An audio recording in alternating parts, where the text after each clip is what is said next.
Mega ఫ్యామిలీలో సంబరాలు అంబరాన్ని వంటిన రోజు అంటే ఉపాసన కొణిదెల మరియు రామ్ చరణ్‌లకి ఇద్దరికీ కవల పిల్లలు పుట్టడం. అయితే 5వ రోజున హాస్పిటల్ నుంచి డిశ్చార్జ్ అయ్యి ఇంటికి వెళ్ళిపోయిన నేపథ్యం. ఇలాంటి నేపథ్యంలోనే ఈ 5 రోజుల మధ్యలోనే ఎన్నో రకరకాల విషయాలు మనం మాట్లాడుకుంటూ వచ్చాం. మరెన్నో ఆసక్తికరమైన సంఘటనలు కూడా చోటు చేసుకున్నాయి. మరి ఇలాంటి నేపథ్యంలోనే పుట్టిన మనవడిని, మనవరాలు తీసుకొని ఇంటికి వచ్చిన కోడలు ఉపాసనని చూడగానే మెగాస్టార్ చిరంజీవి గారు ఏం చేశారో, ముఖ్యంగా ఆయన మనవడి కోసం ఆయన ఏం చేశారో తెలిస్తే మనందరం ఆశ్చర్యపోవలసిందే. ఎన్నో రకరకాల విషయాలు సోషల్ మీడియా కథనాల ద్వారా వెలుగులోకి వస్తూ ఉన్నాయి. వచ్చిన వార్తల్లో నిజమెంత అన్న విషయాన్ని పక్కన పెడితే మాత్రం ఇలాంటి సంఘటనలు జరగకపోయినా జరిగితే ఎంత బావుండు అన్నంత ఆసక్తికరంగా ఉన్నాయి. జరిగినా మనం ఆశ్చర్యపోవాల్సిన అవసరం లేదు. ఎందుకంటే ఇలాంటివన్నీ ఓ సగటు కుటుంబాల్లో సాధారణంగా జరుగుతూనే ఉంటాయి. అలా మన జీవితాల్లో కూడా ఎన్నో జరిగి ఉంటాయి.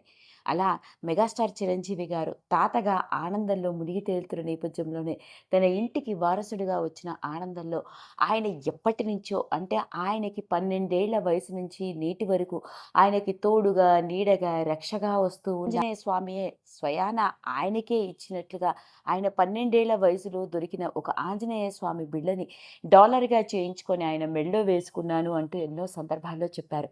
పైగా ఆ డాలర్ ఉన్నన్ని రోజులు ఆయనకి ఎంతో ధైర్యంగా అనిపించేదని, ఆయన తనతోనే ఉన్నట్లుగా అనిపిస్తూ ఉంటుందని, అలా ఆయన అండగా, తోడుగా, నీడగా, రక్షగా ఆ ఆంజనేయ స్వామి ఆశీస్సులు తమ కుటుంబానికి ఇప్పటి వరకు ఉంటూ ఉన్నాయి. ఎప్పుడూ ఉంటాయని నేను నమ్ముతున్నాను అంటూ నా మనవడి మెడలో ఎన్నో సంవత్సరాలుగా అపురూపంగా దాచుకుంటున్న ఆ ఆంజనేయ స్వామి బిళ్ళ ఉన్న గొలుసును వేస్తే మనవరాలి మెడలో అమ్మవారి గొలుసుని వేయడం జరిగిందట.